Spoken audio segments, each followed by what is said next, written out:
என் அன்பு தேவனுடைய பிள்ளைகளை, அண்ணன் தம்பி பாசம் எப்படி இருக்கக்கூடாது, எப்படி இருக்க வேண்டும், எப்படி இருக்கக்கூடாது என்பதை குறித்து நாம் சற்று சொல்லுகிறேன். ஒரு 2 அண்ணன் தம்பி இருந்தார்கள்.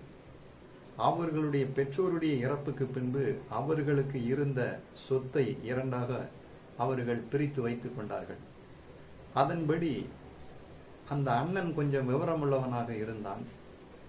ஒரு பசு, பால் கொடுக்கக்கூடிய பசு மாடும் நல்ல காய்க்கக்கூடிய ஒரு தென்னை மரமும் அவர்களுக்கு இருந்தது.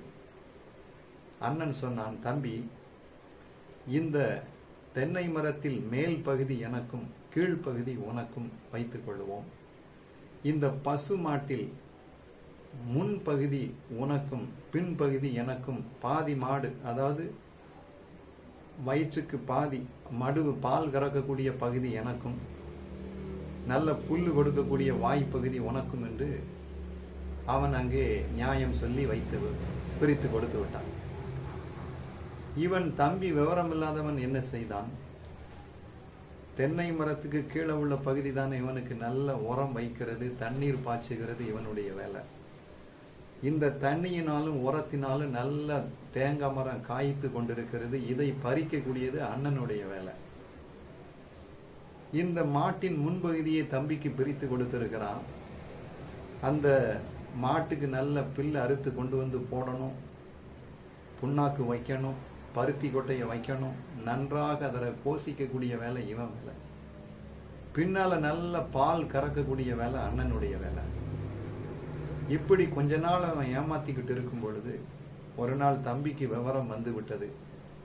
மனைவி வந்து புத்திமதி சொல்லி, அண்ணன் தேங்காய் பறிக்க மரத்தில் ஏறும் பொழுது தம்பி நன்றாக ஒரு தீட்டப்பட்ட கோடரியை வைத்துக் கொண்டு அதனுடைய அடிமரத்தை வெட்ட தொடங்கினான். உடனே அண்ணன் மேலே இருந்து கொண்டு பதவதைத்துக் கொண்டு, எடா பாவி, நான் மேலே ஏறும் பொழுது நீ மரத்தை வெட்ட போறியது நல்லதா இருக்கா, நியாயமாக இருக்கா, என்னை கொலை செய்ய பார்க்கிறாய் என்று சொல்லி சொன்னான். தம்பி சொன்னான், அண்ணன், கீழ்ப்பகுதி எனக்கு, நான் வெட்டுதான் என்னும் செய்த, உனக்கு என்ன அப்படின்னு கேட்டான்.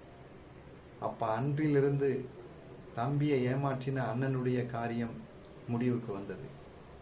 அதே போல பால் கறக்க போகும் பொழுது தம்பி மூக்கு சரடை பிடித்து ஒரு உலுப்பு உலுப்பினான். மாடு எரிச்சல் தாங்க முடியாமல் காலை உதைத்து பால் கறந்த அண்ணனை முகத்தோடு சேர்ந்து ஒரு மிதி மிதித்தது.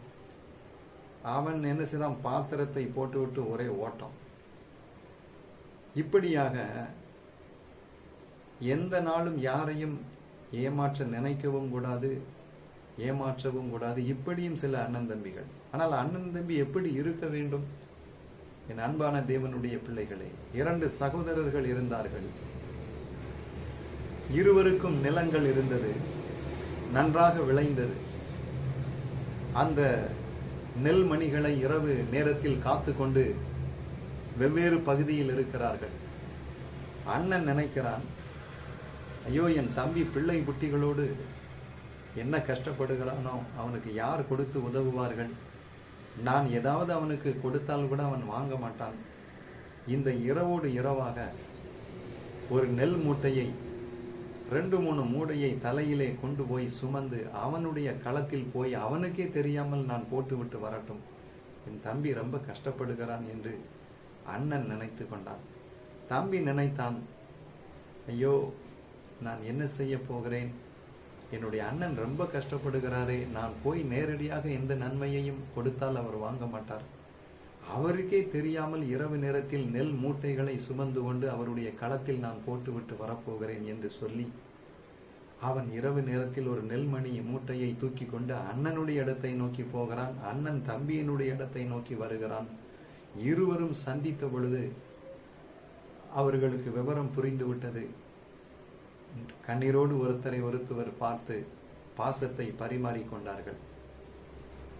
தன்னுடைய கூட பிறந்த சகோதரனை மரண பரியந்தம் கூட இருந்து நோய் நொடியிலே பார்த்து பராமரித்து நல்லடக்கம் செய்த சகோதரர்களும் உண்டு. ஒரு மனிதரை நான் பார்த்தேன். அவர் மரிக்கும் தருவாயில் மருத்துவரிடம் ஒரே ஒரு வார்த்தை கேட்டுக்கொண்டார். ஐயா, என் உயிருக்கு ஏதேனும் ஆனால் என்னுடைய முகத்தில் கூட என்னுடைய சகோதரர்களை முழிப்பதற்கு இடம் கொடாதிருங்கள். அவர்களை பார்க்கவே எனக்கு இயலாது, வேண்டாம். எனக்கு அவள் வாழ்க்கையிலே அவ்வளவு கசப்பான காரியங்களை எனக்கு செய்திருக்கிறார்கள் என்று அவன் மிகவும் வருத்தத்தோடு சொன்னான். இந்த கடைசி நாட்களிலே அக்கிரமம் மிகுதியாவதினால் அநேகருடைய அன்பு தணிந்து போகும். இந்த உலகத்தில் ஆதாமுடைய முதல் பிள்ளைகள் காயினும் ஆபேலும் கர்த்தருக்கு பலி செலுத்த சென்ற பொழுது கூட பிறந்த தம்பி கொடுத்த பலியை கர்த்தர் ஏற்றுக்கொண்டபடியினால் கசப்பாக முறுமுறுத்து முகநாடி வேறுபட்டு தந்திரமாக தம்பியை வயல்வெளிக்கு அழைத்து சென்று அவனை ஒரு கல்லால் அடித்து கொலை செய்தான். முதல் கொலை கூட பிறந்த தம்பி. யோசேப்புடைய வாழ்க்கையை பாருங்கள். தான் செய்த குற்றங்களை தகப்பனாருக்கு தெரிவித்தபடியினால் யோசேப்பை அவர்கள் கொலை செய்ய தீர்மானித்து குழியில் தூக்கி போட்டு அடிமையாக எகிப்து தேசத்திலே சென்ற இஸ்மவேலருடைய அந்த வியாபாரிகள் கூட்டத்திற்கு விற்று ஒரு அடிமையாக தன் சகோதரனை விற்று போட்டார்கள். என் அன்பு தேவனுடைய பிள்ளைகளே, தாவீதும் அவனுடைய சகோதரர்களால் பகைக்கப்பட்டான். வேதம் சொல்லுகிறது, சகோதரர்கள் ஒருமித்து வாசம் பண்ணுவது, கூட பிறந்தவர்கள் மட்டும் நமக்கு சகோதரர்கள் அல்ல, ஆண்டவராகிய இயேசு கிறிஸ்துவின் பிள்ளைகளும் கூட நமக்கு சகோதரர்கள் தான். ஆண்டவர் நம்மிடம் கேட்பது, உன் சகோதரனுக்கு உன் இருதயத்தை மறைக்காதே, ஒளிக்காதே, உள்ளத்தில் ஒன்று வைத்து வாயில் ஒன்று பேசாதே, திறந்த மனதோடு பேசு. இதைத்தான் கர்த்தர் எதிர்பார்க்கிறார். எனக்கு அன்பான தேவனுடைய பிள்ளைகளை பாருங்கள், சகோதர சிநேகம் எவ்வளவு அற்புதமானது. நீதிமொழிகள் சொல்லுகிறது, உனக்கு ஒரு ஆபத்து வரும் பொழுது தூரத்தில் இருக்கக்கூடிய சகோதரனை பார்க்கிலும் அருகில் சமீபத்தில் இருக்கக்கூடிய அயலானே வாசி என்று வேதம் நமக்கு சொல்லுகிறது. சகோதரனை பார்க்கிலும் சிநேகிப்பவர்கள் நமக்கு உண்டு. அதே போல் தரித்திரனை சகோதரர்களும் பகைக்கிறார்களே, அந்நியர்கள் அவனை என்ன செய்ய மாட்டார்கள். சொத்துக்காக, இடத்துக்காக, வீட்டுக்காக கூட பிறந்தவர்களை பகைப்பதும் கொல்லுவதும் சாதாரணமான காரியமாகிவிட்டது. என் அன்பு தேவனுடைய பிள்ளைகள், சகோதர சிநேகம் நிலைத்திருக்க கடவுள். அதைத்தான் ஆண்டவர் எதிர்பார்க்கிறார். இந்த செய்தியை கேட்கக்கூடிய நீங்கள் ஒருவேளை உங்கள் பெற்றோருக்கு ஒரே மகனாக இருக்கலாம். ஐயோ, என்னுடைய ஆபத்தில் உதவவே சகோதரன் பிறந்திருக்கிறான் என்று வேதம் சொல்லுகிறது. தம்பி உடையவன் படைக்கு அஞ்சான் என்று சொல்லுவார்கள். ஆனால் அதே நேரத்திலே ஒரு சினிமா பாடகன் சொல்லான், உலக பிரகாரமாக, அண்ணன் என்னடா தம்பி என்னடா அவசரமான உலகத்திலே என்று சொன்னான். இப்படித்தான் உலகம் இருக்கிறது. சிலருக்கு நல்ல நேசிக்கக்கூடிய உடன் பிறந்தவர்கள் இருக்கத்தான் செய்கிறார்கள், இல்லை என்று நான் சொல்லவில்லை. ஆனால் தேவன் ஒரு மனிதனை ஆசீர்வதித்து பயன்படுத்தும்படி வேறு பிரிக்கும் பொழுது அவன் குடும்பமே அவனை பகைக்கத்தான் செய்யும். கூட பிறந்தவர்களை வெறுக்கத்தான் செய்வார்கள். ஏனென்றால் கர்த்தர் உங்களை ஒரு குறிப்பிட்ட நோக்கத்துக்காக எடுத்து தனியாக வைக்கும் பொழுது, என்னுடைய சொந்தங்களுக்கு நான் வேறு மனுஷனானேன் என்று யோபு அங்கே சொல்லுகிறான்.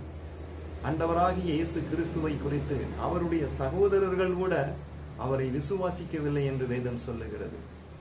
சிலுவை மரணத்தின் போது தன் இறுதி வேளையில் தன்னுடைய அன்பான தாயை ஒப்புக் கொடுக்க சகோதரர்கள் அவருக்கு இல்லை. சகோதரனை விட தன் மார்பில் சாய்ந்திருந்த யோவானைத்தான் தன்னுடைய தாய்க்கு ஒரு மகனாக அவர் அங்கே ஏற்படுத்தினதை நாம் பார்க்கிறோம். இன்றைக்கும் கூட ஜனப்பெருக்கம் அதிகமான இந்த நாட்களில், அந்த காலத்தில் 14 பிள்ளைகள் 10 பிள்ளைகள் அண்ணன் தம்பிகள் இருப்பார்கள். கிராமத்தில் ஏதேனும் ஒரு சண்டை என்றால் மொத்தமாக ஒரு கூடி வருவார்கள் சண்டைக்கு. ஒத்த ஒரு பிள்ளையாக இருக்கிறவர்களுடைய நிலைமை எப்படி இருக்கும்?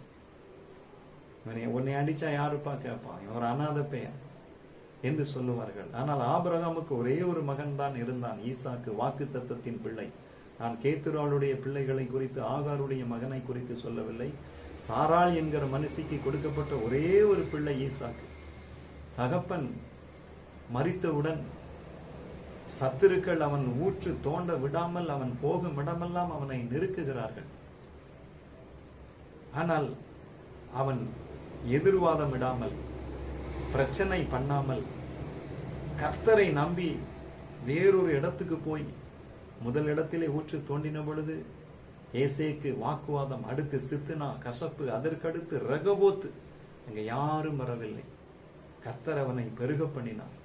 இந்த வார்த்தையை கேட்கக்கூடிய நீங்கள் ஒருவேளை சகோதரர்களால் பகைக்கப்பட்டவர்களாக, துரத்தப்பட்டவர்களாக, அநீதி இழைக்கப்பட்டவர்களாக நீங்கள் ஒதுக்கி வைக்கப்பட்டிருக்கலாம். ஆபிரகாமுடைய இறப்புக்கு பின்னர் ஈசாக்கை தேவன் பலுகை செய்தார், 100 மடங்கு ஆசீர்வதித்தார். நீங்கள் ஒருவராக தனி மனிதனாக இருக்கிறேன் என்று நீங்கள் கலங்கவே கூடாது. யோசேப்பு எகிப்திலே தனி மனிதனாக இருந்தான். அவனுக்கு குழந்தைகள் பிறந்த பொழுது அவன் சொன்னான், ஆண்டவர் எனக்கு உண்டான வருத்தங்களை எல்லாம் மறக்கச் செய்தார் என்று சொல்லி அவன் பிள்ளைகளுக்கு அவர் பெயர் சூட்டினார். இன்றைக்கும் உங்களுக்கு ஆண்டவர் நன்மை செய்து, உங்கள் குடும்பத்தார் மற்றவர்கள் உங்களுக்கு செய்த எல்லா துன்பங்களையும் துரோகங்களையும் ஆண்டவர் உங்களை மறக்க பண்ணி உங்களை ஆற்றுவார். கவலைப்படாதிருங்கள். நான் தனியாக இருக்கிறேனே என்று புலம்பாதிருங்கள்.